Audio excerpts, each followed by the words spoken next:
Innal hamdalillah nahmaduhu wa nasta'inuhu wa nastaghfiruh wa na'udzu billahi min sururi anfusina wa min sayyiati a'malina may yahdihillahu fala mudilla lahu wa may yudlilhu fala hadiya lahu asyhadu an la ilaha illallah wahdahu la syarika lahu wa asyhadu anna Muhammadan 'abduhu wa rasuluhu alladzi la nabiyya wa la rasula ba'dah. Ya ayyuhalladzina amanu taqullaha haqqa tuqatih wa la tamutunna illa wa antum muslimun. Ya ayyuhan nasu taqu rabbakumul ladzi khalaqakum min nafsin wahidah wa khalaqa minha zawjaha wa batha minhuma rijalan katsiran wa nisaa'a wattaqullaha alladzi tasaaluna bihi wal arham innallaha kana 'alaikum raqiba. Ya ayyuhalladzina amanu taqullaha wa qulu qawlan sadida yuslih lakum a'malakum wa yaghfir lakum dhunubakum wa may yuti'illaha wa rasulahu faqad faza fawzan 'azima. Amma ba'd. Ma'asyiral muslimin rahimakumullah. Segala puja dan puji hanya kepada Allah Subhanahu wa taala. Karena Allah Subhanahu wa taala adalah zat yang pantas untuk dipuja dan dipuji. Allah Subhanahu wa taala adalah zat yang pantas untuk disembah dan diibadahi. Dan Allah Subhanahu wa taala adalah zat yang pantas untuk ditaati dan dipatuhi. Karena memang tidak ada yang mampu menciptakan apa-apa yang ada di langit dan juga menciptakan apa-apa yang ada di bumi, baik itu nampak atau tak nampak dalam penglihatan kita, melainkan zat yang menciptakan itu adalah Allah Subhanahu wa taala. Dan Allah Subhanahu wa taala telah menggantungkan segala nikmat yang diberikan kepada kita sebagai seorang hamba. Apakah nikmat itu berupa keimanan? Apakah nikmat itu berupa kesehatan? Dan nikmat itu berupa makanan, minuman, dan nikmat-nikmat lainnya yang dapat menjadikan roda kehidupan manusia dapat berputar dengan baik. Karenanya sangatlah wajar apabila kita sebagai seorang hamba senantiasa mengucapkan namanya yang mulia ini, yaitu Alhamdulillah. Salawat dan juga salam hormat senantiasa kita curahkan kepada Nabi SAW, seorang Nabi dan seorang Rasul yang Allah Subhanahu wa taala pilih hati dan juga jiwanya menjadi manusia yang paling Allah cintai dan menjadi manusia yang paling Allah kasihi. Tentunya ketika kita mengaku cinta kepada Nabi Muhammad SAW, tidaklah cukup diekspresikan dengan lisan kita saja bahwasanya aku cinta kepada Nabi, aku cinta kepada Nabi. Karena cinta bukan sekedar bahasa lisan saja. Cinta adalah bahasa hati, cinta adalah bahasa lisan, dan cinta adalah bahasa perbuatan. Karenanya hakikat cinta kita kepada Nabi SAW adalah bagaimana akidah, bagaimana ibadah, dan bagaimana langkah yang kita lakukan harus sesuai dengan yang Nabi Muhammad SAW contohkan kepada kita, dan itulah hakikat cinta kita kepada Nabi Muhammad SAW. Ma'asyiral muslimin rahimakumullah. Saya sebagai seorang hamba yang fakir ingin mengingatkan diri ini dan ingin mengingatkan semuanya bahwasanya tidak ada persiapan yang paling mulia, bukan persiapan dinar, bukan persiapan dirham, apalagi persiapan rupiah. Karena persiapan yang paling mulia adalah persiapan yang kelak akan mendatangkan manfaat.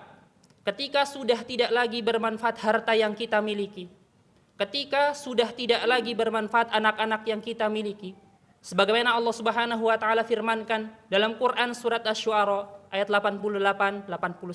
Allah mengatakan, "Yauma la yanfa'u malu wala banun illa man atallah biqalbin salim."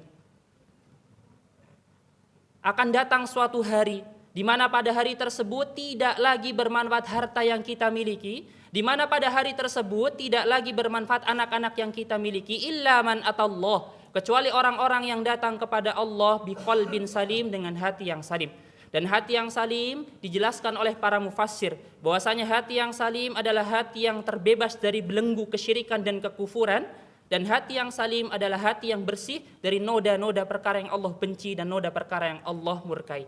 Maka marilah kita senantiasa meningkatkan kualitas keimanan kita, meningkatkan kualitas ketakwaan kita kepada Allah Subhanahu wa taala agar kita mampu datang kepada Allah dengan mengemban predikat hati yang salim. Ma'asyiral muslimin rahimakumullah. Allah Subhanahu wa taala telah mengingatkan kepada kita melalui kalamnya yaitu Al-Qur'an bahwa kehancuran dan kebinasaan umat-umat terdahulu itu disebabkan karena dosa yang dilakukan.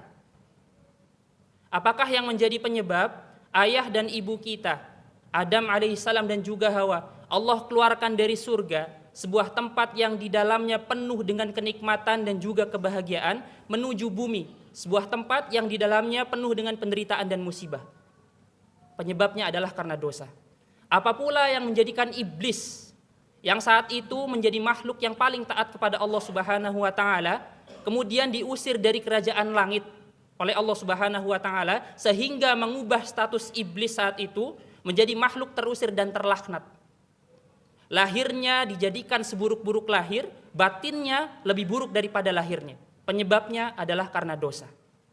Apa pula yang menjadi penyebab kaum Ad dibinasakan, dihancurkan oleh Allah Subhanahu wa taala ketika Allah Subhanahu wa taala kirimkan kepada mereka angin yang begitu dahsyat sehingga jasad-jasad mereka bergelimpangan di muka bumi. Angin tersebut menghancurkan tempat tinggal mereka, peternakan mereka, tanaman-tanaman mereka, semua yang mereka miliki Allah hancurkan. Penyebabnya adalah karena dosa. Apa pula yang menjadi penyebab kaum Samud dihancurkan dan dibinasakan oleh Allah Subhanahu wa taala ketika dikirimkan oleh Allah Subhanahu wa taala kepada mereka suara yang menggelegar sehingga memotong jantung-jantung dalam rongga-rongga tubuh mereka, membuat mereka binasa. Penyebabnya adalah karena dosa. Apa pula yang menjadikan kaum Lut dibinasakan dan dihancurkan oleh Allah Subhanahu wa taala ketika Allah Subhanahu wa taala mengangkat desa mereka, kemudian membalikkan seluruh penduduk yang ada di dalamnya, atasnya menjadi bawah, bawahnya menjadi atas, kemudian dihujani oleh Allah Subhanahu wa taala dengan bebatuan dari langit. Penyebabnya adalah karena dosa, dan kaum yang semisal dengan kaum Nabi Lut berhak mendapatkan ganjaran yang sama. Apa pula yang menjadikan Fir'aun dan juga bala tentaranya Allah binasakan dan juga Allah hancurkan. Jasadnya Allah tenggelamkan, namun ruhnya Allah azab dengan azab yang pedih. Penyebabnya adalah karena dosa.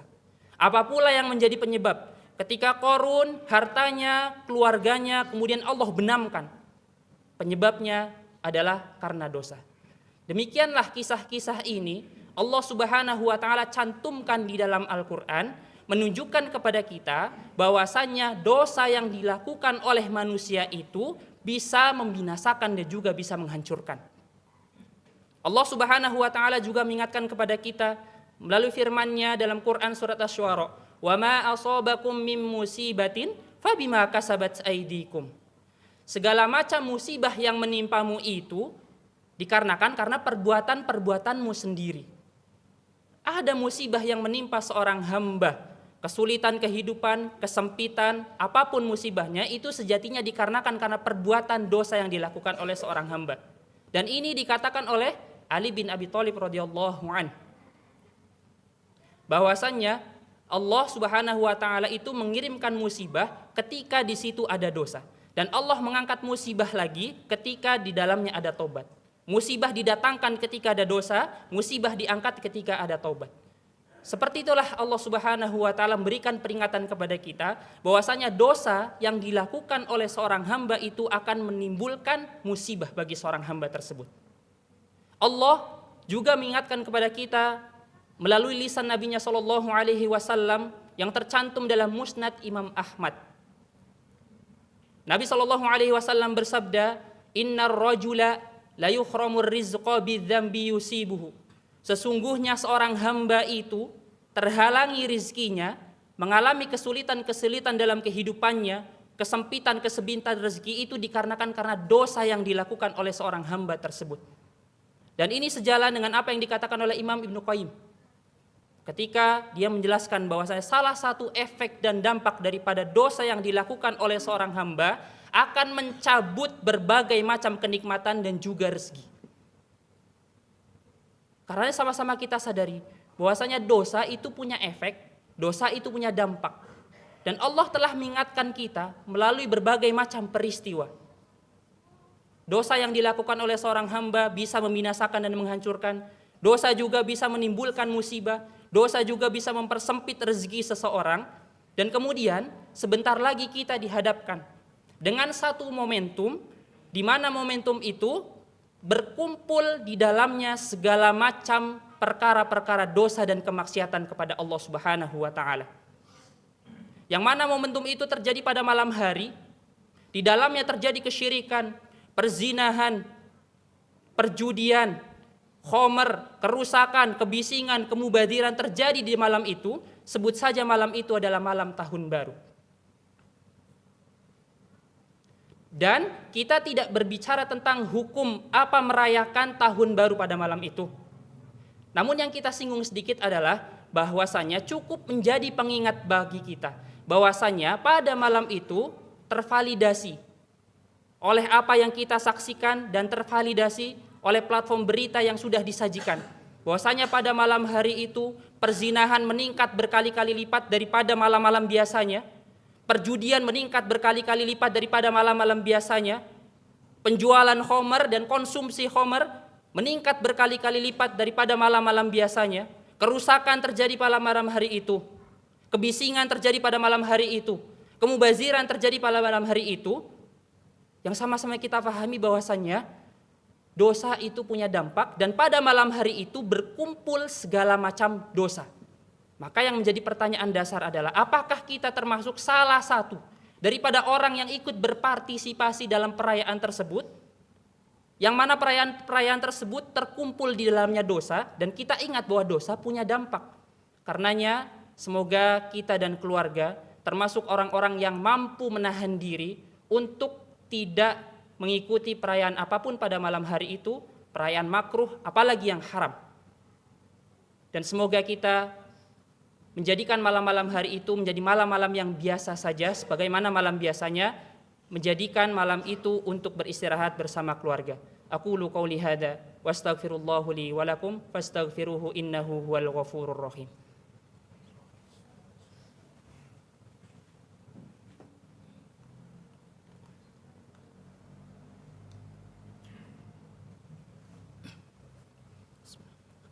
Alhamdulillah. Alhamdulillahilladzi arsala rasulahu bil huda wa dinil haq liyudhhirahu 'alad dini kullihi wa kafaa billahi syahida wa kafaa billahi wakila, amma ba'd. Asyiral muslimin rahimakumullah. Di akhir khutbah yang singkat ini ada sebuah pengingat dari sebuah hadis yang diangkat dari riwayat Imam Muslim, tercantum dalam Sahih Muslim, tentang seseorang yang semasa hidupnya itu penuh dengan kenikmatan, seseorang yang semasa hidupnya itu penuh dengan kesenangan dan kebahagiaan, namun Allah memberikan kabar dalam hadis ini bahwasanya orang ini termasuk penduduk neraka. Dari Anas bin Malik radhiyallahu an, bahwasanya Rasulullah sallallahu alaihi wasallam bersabda, "Yu'ta bi'anna mi ahli dunya min ahlin nar." Didatangkan oleh Allah Subhanahu wa taala seseorang yang semasa hidupnya itu penuh dengan kesenangan, kenikmatan, dan juga kebahagiaan, namun Allah kabarkan kepada kita bahwasanya orang ini adalah penduduk neraka. Fayusbaghu fin nari sabghatan. Allah panggil, Allah ambil, Allah perintahkan untuk dicelupkan orang ini ke dalam neraka satu celup saja. Kemudian Allah angkat kembali, Allah hadapkan di hadapannya. Saat itulah Allah Subhanahu wa taala mengajaknya untuk berdialog. Ya bna Adam, hal ra'aita na'imin qattu, wahai anak Adam, masihkah terasa dan masihkah tersisa seluruh kenikmatan-kenikmatan yang dahulu engkau lakukan di dunia, yang mana kenikmatan dan kesenangan itu dihasilkan dari produk-produk dosa. Engkau berbuat syirik, engkau berzina, engkau berzudi, engkau menenggak khomer, engkau membuat kerusakan dan lain-lainnya, kemudian engkau senang dengan hal itu, masihkah terasa dan masihkah tersisa seluruh kesenangan-kesenangan itu setelah aku celupkan engkau ke dalam neraka satu celup saja? Kemudian orang ini menjawab, la wallahi ya Rabbi ma marartu min na'imin qattu. Tidak ya Allah, aku tidak lagi mengenal apa itu kenikmatan setelah engkau celupkan aku ke dalam nerakamu. Dari sekujur tubuhku, dari kepala sampai ujung kakiku, yang kurasakan saat ini adalah penderitaan. Hadis ini seakan-akan ingin memberitahukan kepada kita bahwasannya satu celupan neraka itu menghilangkan dan melenyapkan segala macam kenikmatan yang dilakukan di dunia, dan kenikmatan-kenikmatan itu dihasilkan dari produk-produk dosa. Karenanya Kita sama-sama paham bahwasanya dosa dan maksiat itu punya dampak. Di antaranya dampak daripada dosa itu dapat menjadi kebinasaan dan kemusnahan. Kemudian dosa yang dilakukan oleh seorang hamba bisa menimbulkan musibah. Dosa yang dilakukan oleh seorang hamba bisa menutup pintu rezeki, dan dosa yang dilakukan oleh seorang hamba ketika di akhirat kelak bisa menjadikan seorang hamba mendapat celupan dan juga dimasukkan ke dalam neraka. Karenanya semoga kita menjadi seorang yang mampu menahan diri untuk tidak berbuat dosa, ataupun saat berbuat dosa mudah untuk bertobat, memperbaiki diri dan beristighfar. Innallaha wa malaikatahu yusholluna 'alan nabi ya ayyuhalladzina amanu shallu 'alaihi wa sallimu taslima. Allahumma shalli 'ala Muhammad wa 'ala ali Muhammad kama shallaita 'ala Ibrahim wa 'ala ali Ibrahim wa barik 'ala Muhammad wa 'ala ali Muhammad kama barakta 'ala Ibrahim wa 'ala ali Ibrahim innaka Hamidum Majid. Rabbana taqabbal minna innaka antas samiul 'alim wa tub 'alaina innaka antat tawwabur rahim. Rabbana zalamna anfusana wa illam taghfir lana wa tarhamna lanakunanna minal khasirin. Rabbana wa li ikhwanina alladhina sabaquna bil iman wa la taj'al fi qulubina ghillan lil ladzina amanu rabbana innaka ra'ufur rahim. Allahumma a'izal Islam wal muslimin wa adhill asy-syirka wal musyrikin wa dammir a'da'ad din wahmi hauzatal Islam wajma' kalimatal muslimina 'alal haqqi ya rabbal alamin. Allahumma ansuril Islam al muslimin al mustad'afin wal mujahidin. Allahumma ansuril Islam al muslimin al mustad'afin wal mujahidin fi Filistin. Allahumma ansuril Islam al muslimin al mustad'afin wal mujahidin fi kulli makan aw fi kulli zaman. Allahumma ansur ikhwanana, Allahumma ansur ikhwanana, Allahumma ansur ikhwanana ya Allah ya rabbal alamin. Rabbana atina fid dunya hasanah wa fil akhirati hasanah wa qina adzaban nar wa akhiru da'wana alhamdulillahi rabbil alamin. Aqimis shalah.